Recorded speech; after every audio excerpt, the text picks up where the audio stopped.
This week I'm going to do something a little bit different. On my YouTube page on the community tab, I put a post up last week asking for your questions. So this is going to be a Q&A session and I'll go through as many of those questions as possible. If you're not sure about the community tab, I put posts, polls and pictures up there, and it's a way for you to get more involved in the community. So if you're on a desktop, go to YouTube and then go to my homepage, and then along the top you'll have home, videos, playlists and community. If you mostly use a mobile phone or a tablet, click on the community tab and then you'll see the questions there. And you can leave a comment here. These posts will normally appear in your feed in the subscriptions button. And if you're not sure how to get to that, click on the subscriptions button on the bottom of the YouTube app. And then just at the top, you'll see videos and posts. If you want to see more of the posts, click on videos and posts. This just gives you the opportunity to interact more with your favorite YouTubers. I'm not going to answer these questions in any specific order, but I'll answer as many as I possibly can. So the first person to ask a question was Ravi. And when I say question, I mean questions. Ravi, you asked 10 questions, but as you were the first to post, I'll answer as many of them as possible. The first one is how to check whether our images are sharp and nice. So obviously you need to learn about lighting conditions to get a nice photo. But obviously you need your focus in the right place and focusing right on that subject. And also you need your shutter speed at a certain level when you're shooting handheld. And I have this rule, or there is this rule in photography, where you take your focal length and you equate that to your shutter speed. So if you're shooting a full frame camera and you're shooting with a 24mm lens, you need to make sure your shutter speed doesn't drop below 1/24th of a second or 1/25th of a second. Obviously there's a lot more to it than that, but that is one of the rules that I try and stick to, and it really does help. The next question is from Benton Quest, and Benton asks, I'm having issues getting smooth time-lapse outcomes.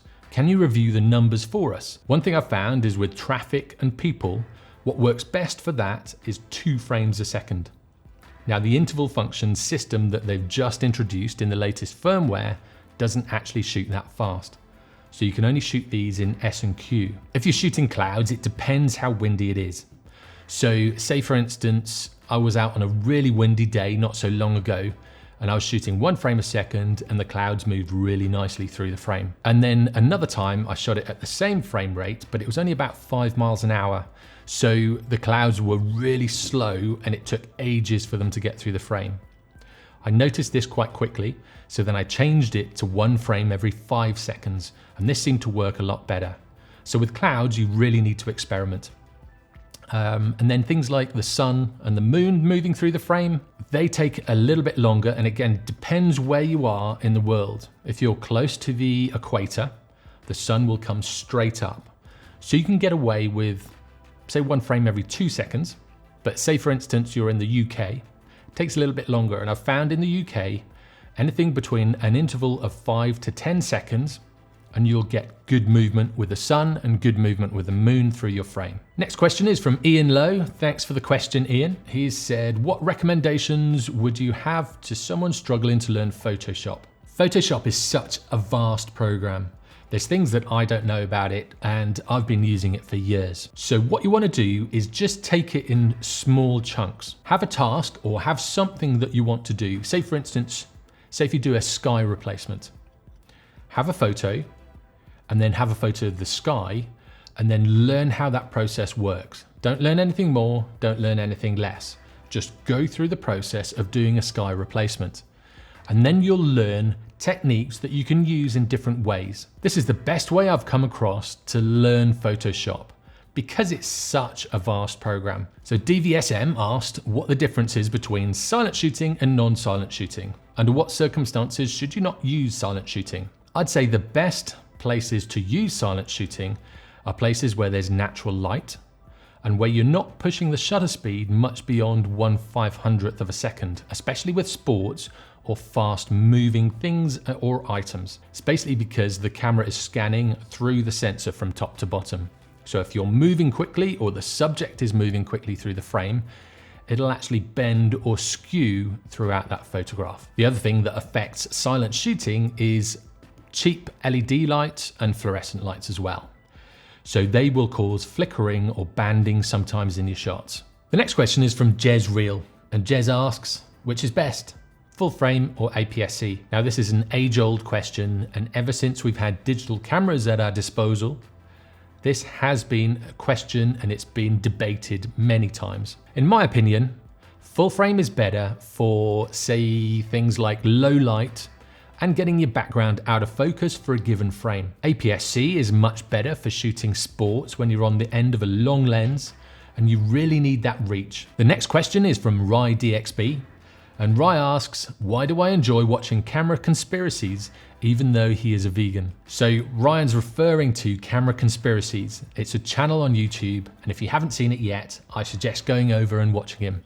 Click on the eye in the corner and the link in the description. This guy rips into the camera companies and also makes fun of a lot of YouTubers. I really like watching his channel.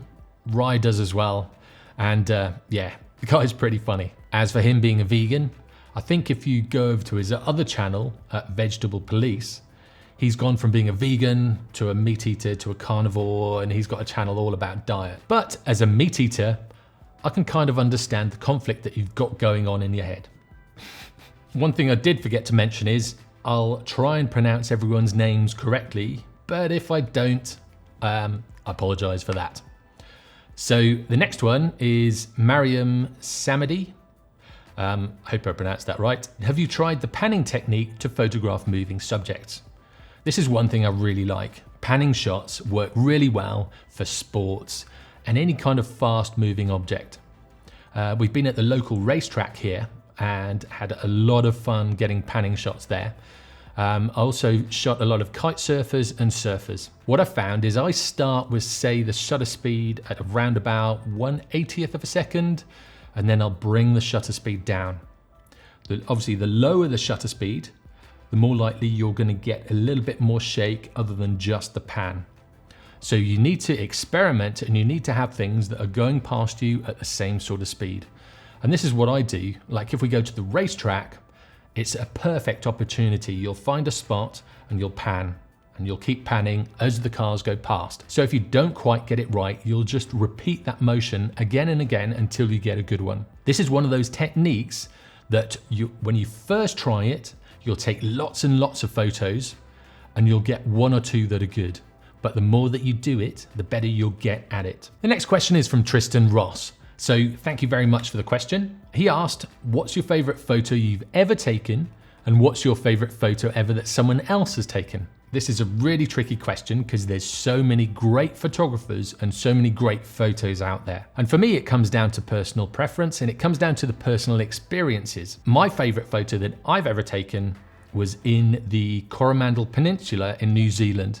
I was traveling there with my wife. We pulled up at this spot, and after dark, the skies were so clear and we could see so many stars. I spent a lot of time out there and I was freezing by the end of it, but there was one photo from there that I really like. The moon was up, I think it was about 25%, and you could still see the Milky Way.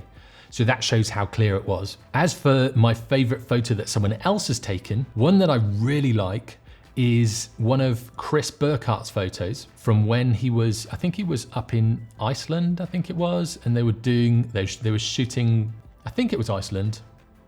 But anyway, it's a fantastic shot, and I'll put it on screen now, of this huge snow-capped volcano in the background and a guy surfing a wave in the foreground.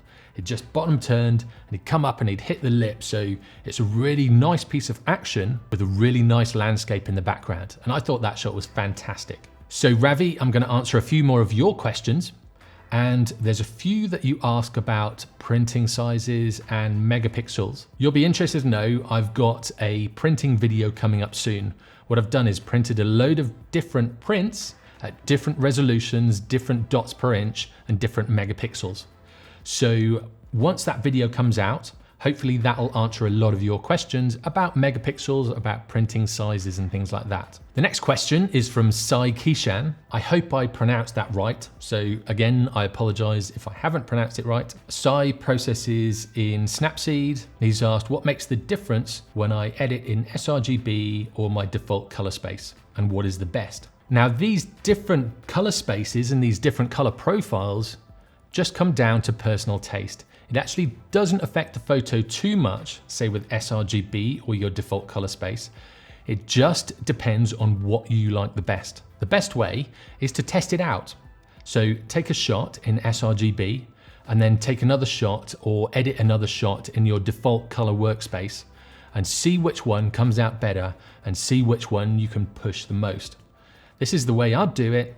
I don't really use Snapseed, so I can't comment too much on it, but I'd say that would be the way that I would find out what works best for me. It's subjective and it's color and it comes down to personal preference. So the next question is from Pavel Shin, and he's asking about focus magnification in the A7 III. He says, in my case, it gives me only 4 times magnification instead of 11 times I saw in one of your videos. Because it's only magnifying in ×4, it sounds like you're in movie mode.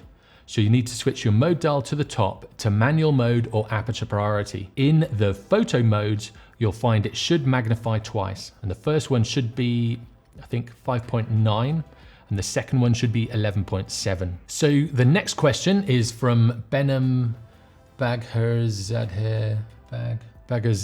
Benem. The next question is from Benem. Sorry for butchering your name.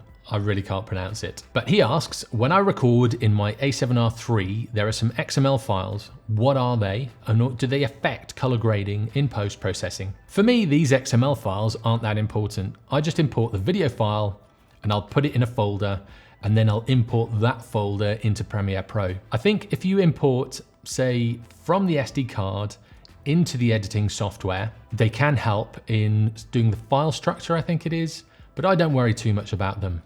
All the information that you need is in the video file. So if you delete them or if you don't use them, it doesn't matter too much. That's my opinion on them anyway. And I get rid of them. I just save the video file, nothing else.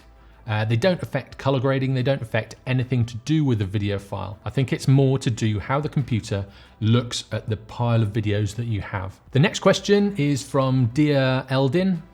And Dia asks how to clean the lens and the camera in professional ways. I tend to clean my camera exactly the same as most people.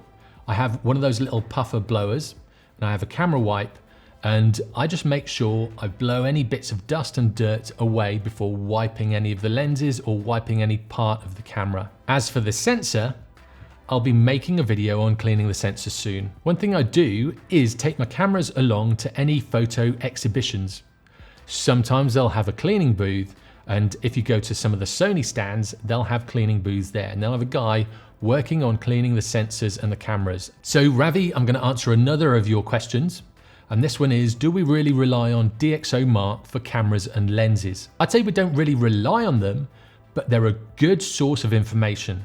And if you're buying a lens or you're buying a camera and you're not sure how good it is compared to another one, you can actually compare it with sharpness and things like that. But the only way that you're really going to learn about that camera or that lens is to actually use it. What I'll tend to do is try and hire one or borrow one if someone I know has that lens or that camera, just to try it out.